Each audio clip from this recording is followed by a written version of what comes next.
Olá, meu amigo, minha amiga. Olha, temos muitos assuntos para discutir hoje, né? E como eu já falei no programa anterior, o clã Bolsonaro vai ter alguns dissabores com essa investigação toda que está acontecendo sobre um dos filhos do Bolsonaro. E isso será que poderia afetar o governo Bolsonaro?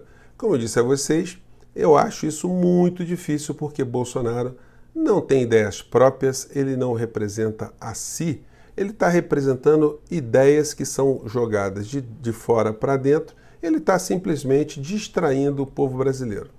Bolsonaro não tem uma única ideia que seja da cabeça dele que esteja sendo colocada em prática. Apenas vivências pessoais, né? Se quando ele era criança ele dava tiro de espingarda, ele faz a sugestão de regulamentar esse tipo de coisa. Se tomou multa na estrada, ele quer tirar radar. Se foi pescar e foi preso porque estava matando peixe no lugar errado, ele quer mexer na... Então, Bolsonaro só quer praticar as coisas da sua vivência pessoal. Ele não se preparou para ser um estadista. E a sua pequenez política, a sua pequenez mental faz com que o governo seja um deserto de ideias a partir da cabeça do presidente da República. O presidente da República, ele viu na política um meio de ascensão social.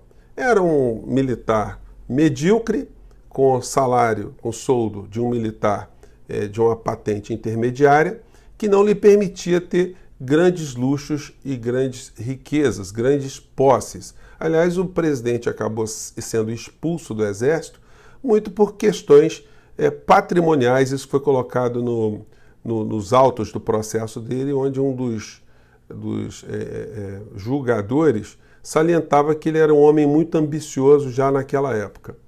E ele trouxe esse germe para dentro de si, viu que como vereador do Rio de Janeiro ele poderia nomear umas 20 pessoas, ganharia lá um saláriozinho. O salário de vereador, diga-se passagem, salário muito baixo, o salário do vereador não é bom, mas podendo fazer ali a coleta de outros salários, isso poderia render uma renda um pouco superior. Eu não sei se ele fez isso, mas o fato é que ele teve um crescimento patrimonial muito interessante. Hoje ele seria considerado um homem rico.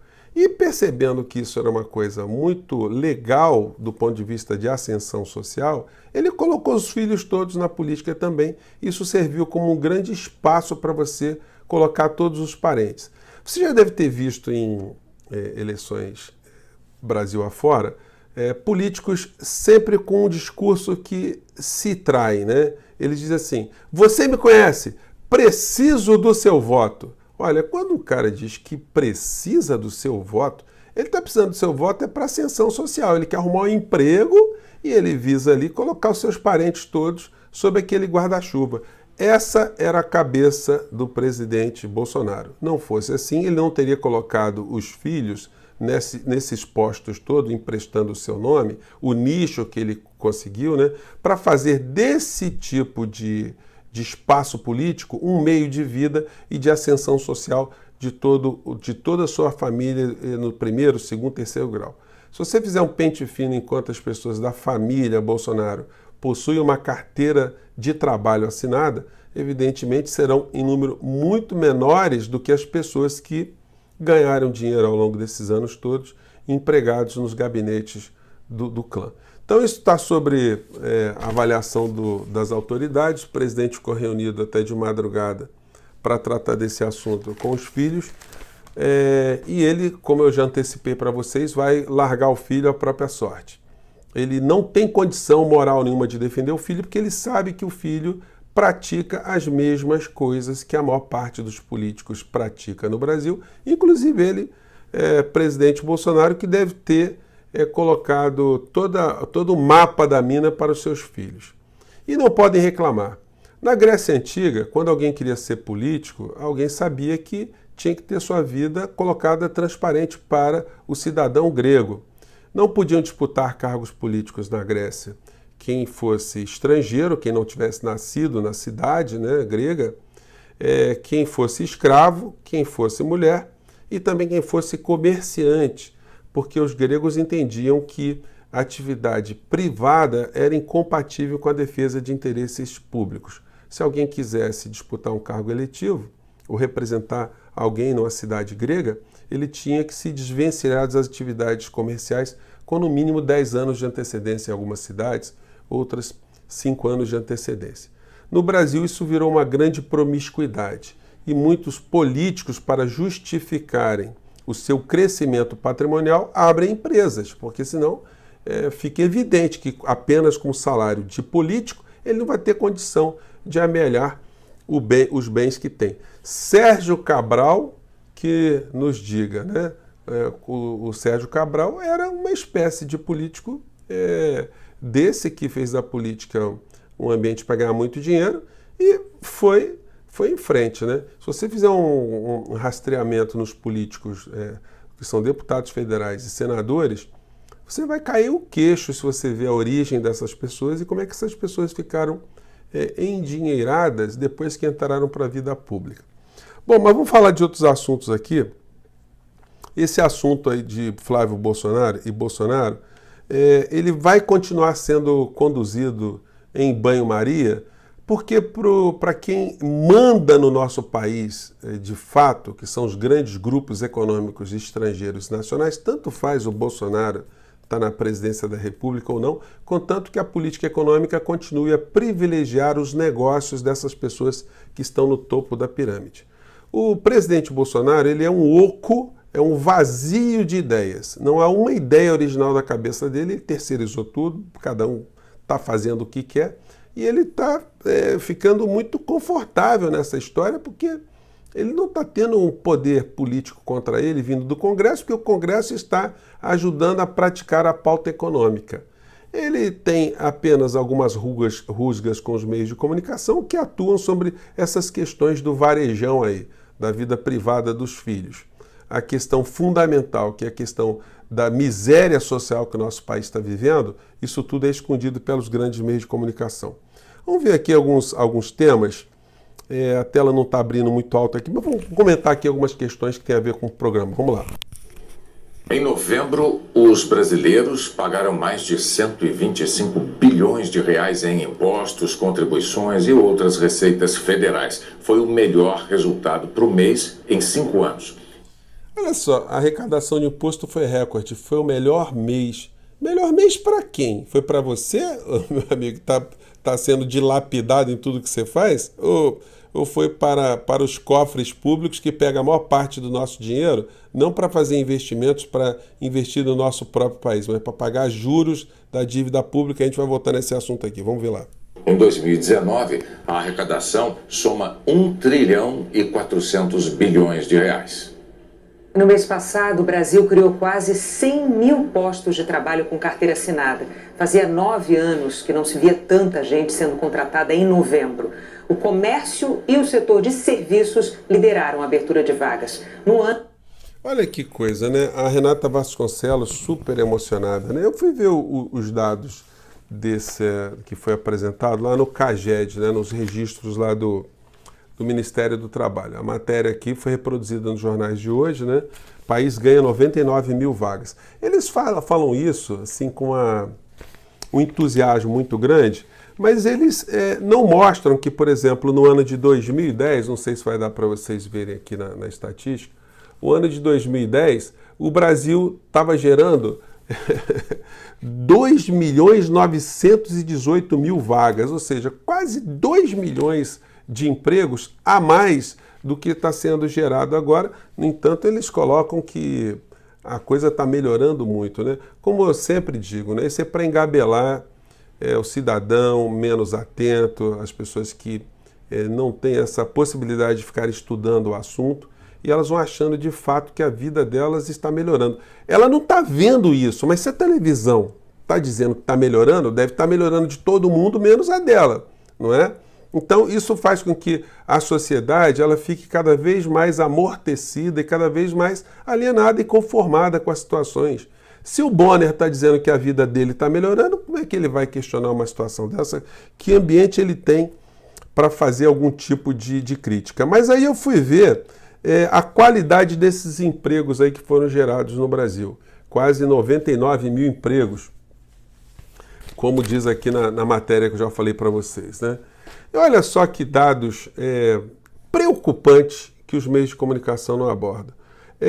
Está dizendo que o saldo positivo se deu porque no comércio foram criadas 106 mil vagas, né? O comércio, diga-se passagem, que é o mês do Black Friday, onde tem um aumento de consumo por conta dessas estratégias de consumo que passaram a fazer muito sucesso. Depois nós tivemos um aumento de 44 mil vagas em setor de serviços, né? São prestadores de serviços mais variados, e serviços industriais e de utilidade pública, 419 postos. E aí depois a gente tem o saldo negativo. Esses aí que são muito importantes, mas esses foram ignorados. Nós tivemos um fechamento de 290 postos em extração mineral, a administração pública perdeu 652 postos, muito por conta de aposentadorias, né? As pessoas fugindo aí da reforma da Previdência. Construção civil, perdemos 7.390 vagas. Ué, mas a Globo não está dizendo que a construção civil está bombando? Então como é que está bombando demitindo? A agropecuária demitiu 19.161 pessoas. Vocês vejam só. E a indústria de transformação perdeu ou demitiu 24.815 postos. Então, na parte que é estrutural da economia brasileira, a gente está perdendo muito emprego. E na parte da ponta, que é a venda de produtos, não necessariamente produtos produzidos pela indústria brasileira, nós tivemos um acréscimo de contratações. Então, tem uma grande distorção aí que não sobrevive a nenhuma avaliação mais crítica. Vou pegar um outro assunto aqui, que também é muito importante. O programa pode ficar um pouquinho longo, gente, mas é que são muitos temas, né? Vamos lá, pegar isso aqui. Vai, filho. No ano que vem, os consumidores vão pagar 20 bilhões de reais nas contas de luz para bancar subsídios no setor de energia. Apenas esses subsídios representam um aumento médio de 2,36% na taxa. Olha só, o governo Bolsonaro não disse que é contra subsídio. Os subsídios, gente, eles sempre são uma forma de você injetar mais dinheiro nas empresas que eles querem privatizar para a empresa ser privatizada com lucro garantido, né? Mas vamos ver aqui na fala do William Bonner para onde seriam esses subsídios que querem roubar do povo brasileiro. Vamos lá. Tarifa. O governo usa o dinheiro para dar desconto a quem faz irrigação e para famílias de baixa renda, e ainda para subsidiar o óleo das termoelétricas que fornecem energia para Roraima. Olha que bonitinho. O governo vai roubar um pouco mais da gente aí, com subsídios da energia elétrica, segundo eles, para pagar óleo lá em Roraima. Por que a gente está pagando óleo em Roraima? Porque a nossa energia vinha da Venezuela a um custo muito mais baixo. Só que o governo é um governo ideológico, né? Então brigou com a Venezuela, obedece o governo americano fazendo bloqueios e a gente não pode ter relações comerciais com a Venezuela. Então, ao invés de a gente comprar uma energia mais barata lá que não precisaria de subsídio, o governo Bolsonaro, vai tungar a nossa conta de energia elétrica por conta da briga ou da visão míope que se tem nas relações exteriores. Eu fui ver no site do IDEC, porque é difícil você saber para onde são os subsídios, né? O governo usa 40% desses subsídios que nós vamos pagar para projetos de irrigação. Eu pergunto a vocês, é irrigação para o pequeno lavrador, o pequeno agricultor? Não. É para o agrobusiness, para as empresas que fazem grandes plantações de soja, milho, para exportação. Então você vai pagar uma conta de luz mais alta num setor que está demitindo pessoas porque está cada vez mais se mecanizando. A gente viu 19 mil vagas foram perdidas no setor de agropecuária, né? E essas pessoas vão ter uma lucratividade maior com seus negócios, são grandes multinacionais, grandes corporações, com o dinheirinho dos subsídios das empresas que o governo quer privatizar. Vamos lembrar que a energia elétrica no Brasil é uma das mais caras do mundo, mesmo a gente tendo a maior fonte de energias renováveis do planeta. A gente não precisa de usina atômica, a gente não precisa de usina de carvão, apenas residualmente. A gente tem usinas hidrelétricas que dão conta de produzir uma energia muito mais barata que outros países do mundo. No entanto, não é à toa que querem pegar e privatizar a Eletrobras também, né? E no meio desse contexto todo, só para fechar, o Brasil continua entre os países mais endividados do mundo. O Banco Mundial está alertando que esse endividamento pode causar um colapso agora no próximo ano. E o Brasil é o país emergente com a maior dívida dentre todos os países. Você não é informado disso, você também não é informado que quando o governo está preparando o orçamento para 2020, quase metade do orçamento do dinheiro arrecadado do Brasil vai para pagar esses juros de dívida e, com relação a isso, Bolsonaro e Guedes não mexem um átomo, eles são super calminhos, eles são muito valentes para enfrentar outras questões. O presidente Bolsonaro está batendo no peito dizendo que vai embarrear os 2 bilhões que seriam dados para toda a máquina partidária no nosso país para se fazer eleições no ano que vem para trocentos mil vereadores, prefeitos e por aí vai, né? No entanto, na calada da noite, 20 bilhões, ou seja, 10 vezes mais, serão tungados do povo brasileiro nas contas de energia elétrica. Isso merece apenas uma notinha no Jornal Nacional e nenhuma vírgula do presidente da República ou da área econômica. Gente, esses assuntos são importantes. Eu espero que aquele amigo bolsonarista que você tem, que ele não fique achando que esse tipo de situação vai beneficiar a ele ou que o governo está fazendo isso para desbancar comunistas, desbancar esquerdistas e petistas. Vamos tentar trazer alguma sanidade mental para essas pessoas que estão sendo enganadas por esse governo e que muitas pessoas já sabiam que ia fazer exatamente o que está fazendo. Gente, eu fico por aqui. Mande suas críticas, sugestões. Até o próximo vídeo. Tchau!